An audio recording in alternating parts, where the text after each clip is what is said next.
5 secondes. C'est parti. Pas un bruit. Pas une fumée d'échappement, c'est normal. Nous sommes au départ du deuxième rallye des véhicules électriques à Angoulême. Allez, c'est parti. Une compétition un peu particulière. Le principe, ce n'est pas d'aller vite, mais de réussir à parcourir plus de 150 km par jour sans ravitailler, c'est-à-dire sans recharger les batteries. 11 véhicules sont au départ, ce qui se fait de mieux actuellement sur le marché de l'électrique. Pour certaines voitures, cette distance sera un défi. Parce que conduire une voiture électrique, c'est entrer dans un monde nouveau. Rien ne ressemble plus à une voiture normale qu'une voiture électrique, et pourtant, tout est différent. On appuie sur le petit bouton qui est ici, qui sert en fait juste de démarreur. Ah, il n'y a pas de clé alors? Il n'y a pas de clé. La voiture est prête, il n'y a pas de bruit. On est dans un silence absolu. La voiture est prête à avancer. Et il n'y a pas de boîte de vitesse non plus. Un seul rapport. Dans une voiture électrique, on accélère, on freine, c'est tout. Première impression au volant. Et voilà, on est parti. Le silence impressionnant du moteur. Côté autonomie, selon les voitures et le style de conduite, comptez entre 70 et 200 km environ avec une charge pleine. Mais attention, la capacité de la batterie peut diminuer sérieusement si l'on utilise tous les équipements. Et alors qu'est-ce qui se passe si je conduis un peu vite et que je mets les essuie-glaces, la radio, la clim? Est-ce que je peux encore klaxonner? Oui, on peut encore klaxonner. Il y a en plus toujours une petite batterie qui se trouve à l'avant qui permet de faire fonctionner toute l'instrumentation de bord, c'est-à-dire les essuie-glaces, les phares, l'autoradio et le GPS. Mais deux batteries à bord, cela ne donne pas plus d'autonomie, il faut donc recharger. Donc on ouvre la trappe qui se trouve ici à l'avant de la voiture et on a deux types de prises. Ça permet soit de charger à son domicile ou alors de faire l'appoint en électricité sur une borne de recharge rapide. Une demi-heure permet de recharger jusqu'à 80% de la batterie. C'est pas mal, mais tout de même un peu long pour faire le plein. Et ce n'est pas tout, encore faut-il trouver une borne de recharge rapide et il n'y en a pas partout. La majorité des bornes qu'on va trouver partout vont être des bornes de charge normale et semi-rapide, c'est-à-dire jusqu'à 22 kW qui permettent une heure de charge. Les bornes plus rapides, on en trouvera en général quelques-unes dans chaque grande ville. On en trouvera, ça veut dire qu'aujourd'hui, il n'y en a pas encore? Aujourd'hui, il y en a. Si on prend Paris, il y en a. Si on prend Bordeaux, il y en a. Donc chaque grande ville, la plupart des grandes villes ont déjà au moins une ou deux, oui. Le problème, c'est entre les grandes villes.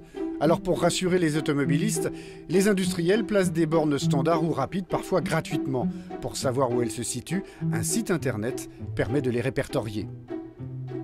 L'autre solution pour ne pas tomber en panne de batterie, c'est de changer ses habitudes. Première recommandation, profitez de chaque moment où la voiture est à l'arrêt pour recharger. C'est une logique différente dans le sens où on va recharger son véhicule à l'endroit où on va se stationner. Quand on a un véhicule essence, on va le recharger dans une station-service. Ça dure quelques minutes et c'est terminé.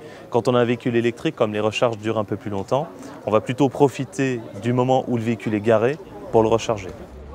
Utiliser une voiture électrique, cela implique donc un changement de mentalité, mais c'est encore loin d'être acquis. Mais c'est vrai que l'autonomie est quand même une sacrée limite. Voilà. Pour vous, ce serait un frein? C'est plus qu'un frein, pour l'instant c'est une impossibilité. En troisième voiture, ça peut s'envisager, mais en troisième voiture c'est un peu cher. Voilà. Parce qu'aujourd'hui, rouler écologique, ça coûte cher.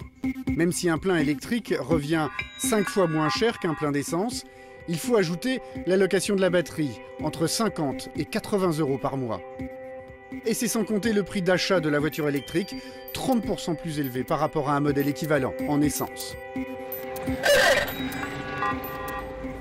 Rouler électrique reste donc encore un luxe, à moins de choisir un modèle plus spartiate, comme la Mia, un véhicule qui plus est 100% français, fabriqué en Poitou-Charentes. La Mia, c'est un véhicule avant tout urbain, donc c'est du petit déplacement quotidien à la campagne, du petit intercité. Je crois qu'on est perdu complètement. Il n'y a pas de GPS dans la Mia? Le GPS n'est pas intégré dans la Mia, mais il est tout à fait possible d'en mettre un. Il y a toutes les prises pour l'accepter. Est-ce qu'on a assez de recharge pour arriver au bout? Pour aller à Rochefort, maintenant, par ce beau temps, je pense qu'on va y arriver sans aucun problème. Même si on est perdu? tous les chemins mènent à Rochefort. Et c'est tout naturellement dans une MIA que la présidente de la région Poitou-Charentes, Ségolène Royal, vient rencontrer les participants du rallye. À un moment où le prix de l'essence flambe, il est évident que la voiture électrique a un avenir, mais qu'il y a beaucoup de résistance et de réticence parce qu'il faut assurer la mutation de l'industrie automobile française. L'idéal, de toute façon, c'est qu'il y ait à terme qu'il n'y ait plus de voitures à énergie fossile, essence ou diesel. Maintenant, entre l'idéal et le réel, il faut tenir compte de la réalité des choses. Donc la vraie solution, c'est la voiture électrique. Et donc c'est l'incitation à rouler propre de façon globale. Des contraintes à dépasser, de nouvelles habitudes à prendre. La route est encore longue pour se convertir au tout électrique, mais en attendant, à Transportez-moi, nous sommes séduits et essayer une voiture électrique, c'est tout simplement vouloir l'adopter.